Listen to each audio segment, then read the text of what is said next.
Hi, Kat Levitt here. This week I really enjoyed the article from Coleman and Kramer about adaptive tools. And it kind of reminded me about some of the things that I've done before with my own kids and trying to think about how I can incorporate those things in my classroom. One of the things about my classroom is that I don't often have students with special needs.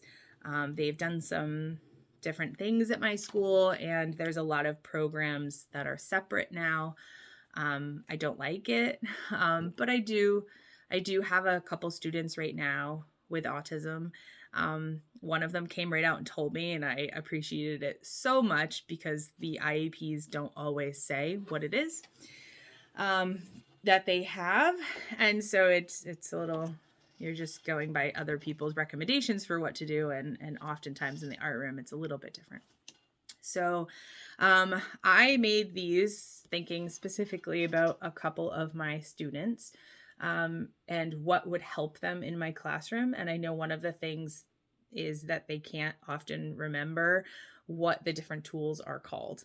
And they don't always understand the whole process of pottery. So those are the two pieces that I made for this week.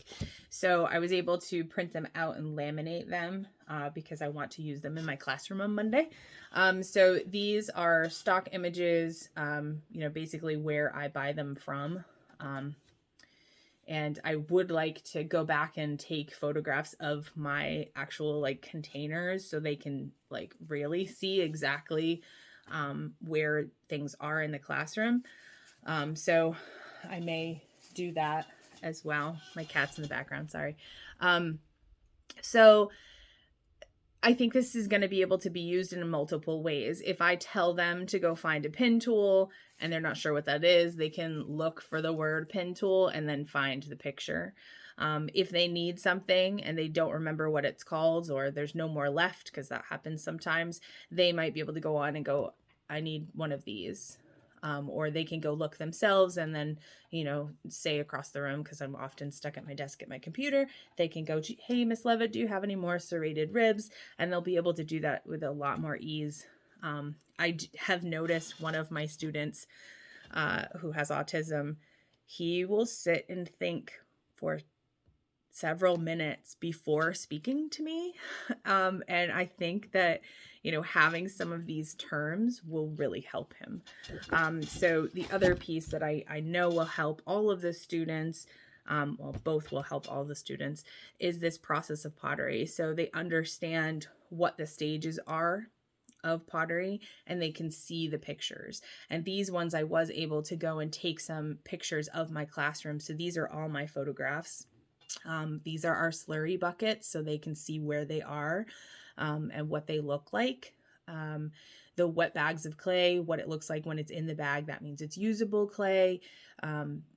When it's leather hard, what does it look like and what can you do? So I did add some words over here because I felt, especially when I got to this one, that you really needed to know that it doesn't bend at leather hard, but you can still carve it.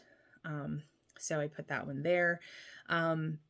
And then as I get down here, this is bone dry, but bone dry and greenware are the same stage. So I wanted to make sure that they can see this, that they're in the stage 4 together.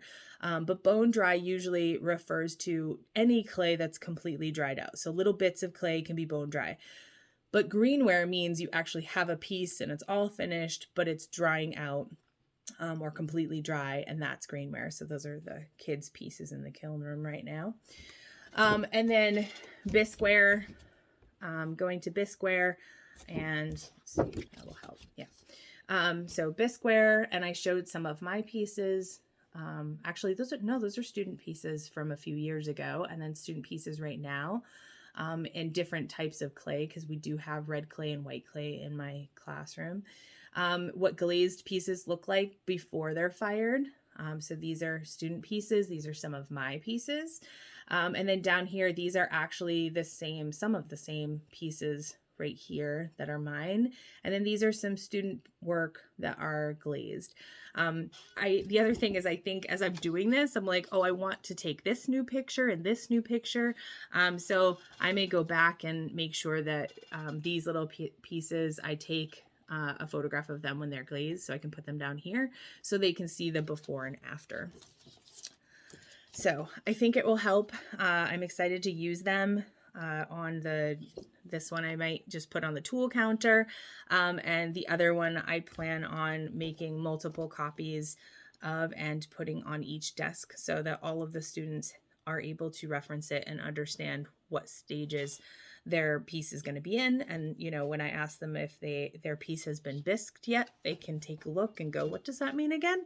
And they can see, oh, that means it went through the first firing.